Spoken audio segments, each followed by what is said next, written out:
ভারতের গণতান্ত্রিক যুব ফেডারেশন উত্তর দিনাজপুর জেলা কমিটির উদ্যোগে সংগঠনের 58তম প্রতিষ্ঠা দিবস উপলক্ষে রায়গঞ্জে একটি স্বেচ্ছায় রক্তদান শিবিরের আয়োজন করা হয়।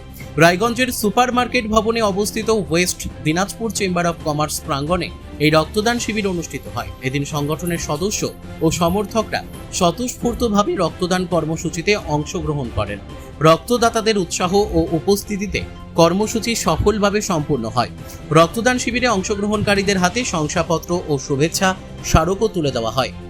এই প্রসঙ্গে ডিওয়াইএফআই এর জেলা নেতৃত্বের পক্ষ থেকে ইন্দ্রজিৎ বর্মন বলেন, মানুষের পাশে দাঁড়ানোর লক্ষ্যে বিভিন্ন সামাজিক ও মানবিক কর্মসূচি পালন করে আসছে। রক্তদান একটি মহৎ উদ্যোগ। একজন মানুষের দেওয়া রক্ত অন্য একজনের জীবন বাঁচাতে পারে। তাই প্রতিষ্ঠা দিবস উপলক্ষে আমরা এই রক্তদান শিবিরের আয়োজন করেছি। আগামী দিনেও সমাজের স্বার্থে এবং সাধারণ মানুষের কল্যাণে এ ধরনের কর্মসূচি অব্যাহত থাকবে। তিনি আরও বলেন, যুব সমাজকে শুধু রাজনৈতিক ও সাংগঠনিক কর্মকাণ্ডেই নয়, মানবিক ও সামাজিক দায়বদ্ধতার ক্ষেত্রেও এগিয়ে আসতে হবে। সেই লক্ষ্যেই ডিওয়াইএফআই বিভিন্ন জনমুখী কর্মসূচির মাধ্যমে যুব সম্প্রদায়কে উদ্বুদ্ধ করে চলেছে। আজকে মূলত স্বেচ্ছায় রক্তদান শিবির, কারণ ডিওয়াইএফ তার পরবর্তী সময় ডিওয়াইএফ যার প্রতিষ্ঠাতা সম্পাদক ছিলেন কমরেড বুদ্ধদেব ভট্টাচ, 1968-তে প্রতিষ্ঠা হয়েছিল যুব সংগঠনের স্বার্থে।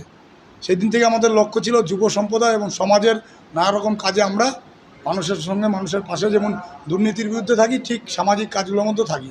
সেই লক্ষ্যে এখন রক্ত সংকট, এই গরমের সিজনে সেই সময় রক্ত সংকট মেটানোর লক্ষ্যে আমরা স্বেচ্ছায় রক্তদান শিবির করছি আমাদের সংগঠনের উদ্যোগে। কতজন আজকে রক্ত দেবে?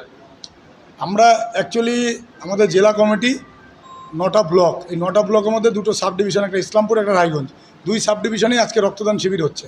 রায়গঞ্জ এবং ইসলামপুরে 2 জায়গায় মিলিয়ে আমাদের লক্ষ্যমাত্রা আছে প্রায় 150 রক্ত দেবে। আপনারা জানেন যে এই সময়কালে আমরাই একমাত্র সংগঠন যারা ধারাবাহিক প্রতি মাসে ক্যালেন্ডার প্রকাশ করে আমরা রক্ত দিয়ে থাকি। কারণ আমরা দেখেছি অতীত একটা শাসক দল, বর্তমানে শাসক দল, নতুন শাসক দল এসেছে। আমরা চাইব সমস্ত শাসক দলেরই মধ্যে যুবরা রয়েছে, এই উদ্যোগটা সবাই মিলে নেওয়া দরকার।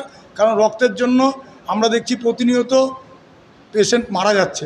আমরা চাই না, আমাদের সংগঠনও চায় না কেউ রক্তের জন্য মারা যাক। তাই রক্তের সংকটে কেউ মারা যাক আমরা সেটা চাই না। তাই সমাজের সমস্ত অংশের লোককে এগিয়ে নিয়ে আসা আমাদের লক্ষ্য। অনেকে বলে স্বেচ্ছায় রক্তদান শিবির, আমরাও বলি, কিন্তু আমাদের কাছে রক্তদান শিবিরটা হলো একটা আন্দোলন। এই আন্দোলনে আমরা সামাজিক পিছিয়ে পড়া সমস্ত শ্রেণীর লোক, গ্রামগঞ্জের লোককে আমরা জানান দিতে চাই যে রক্ত দিলে কোনো ক্ষতি হয় না।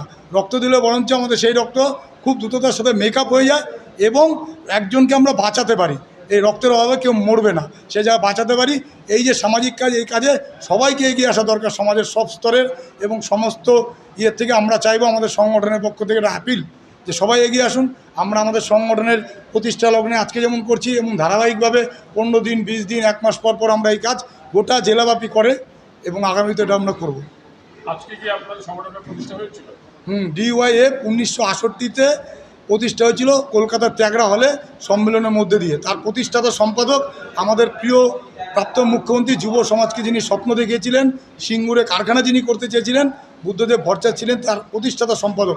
আর দীনেশ মজুমদার, তিনি ছিলেন আমাদের সংগঠনের প্রতিষ্ঠাতা সভাপতি। পরবর্তী সময় 1980 সালে পাঞ্জাবের লুধিয়ানে ডিওয়াইএফআই মানে ইন্ডিয়ান ব্যাপী এই সংগঠনটা সংগঠিত হয়ে থাকে।